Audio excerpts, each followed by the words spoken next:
The threat to democracy in Brazil is a result of the enormous achievements of the Workers' Party.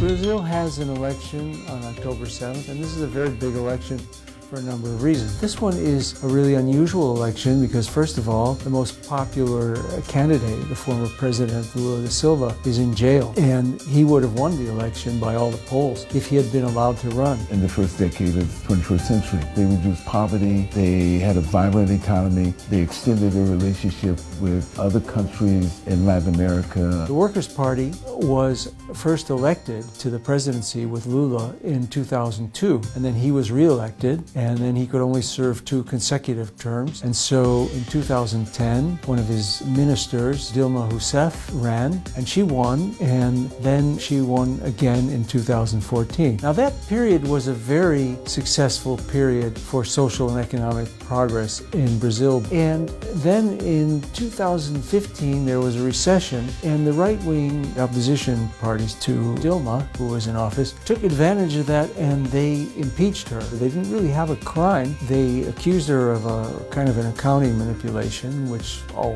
previous presidents had done, and governors too. It was a power grab, but then they still had the problem that Lula could run for president. So with a very politicized judiciary, they went after Lula, and he was convicted of taking a bribe, which was in the form of repairs to an apartment, basically. And they never showed that he owned or stayed in the apartment or rented it, or that it was his in any legal way. They didn't have any material evidence either. We have to do something about this. But we at the same time understand that this is not only just happening in Brazil, it's being undermined in other countries in the region as well. The question about what has happened to all of these governments in the region to introduce policies that were more friendly to poor people and friendly to indigenous people. What is happening to those particular countries, and certainly those leaders who initiated those really progressive changes. The leading candidate is this congressman, Jair Bolsonaro. In the press, they compare him to Trump, but to be honest, that's actually unfair to Trump because he is so extremist and so openly racist and misogynist. Well, that's the nightmare.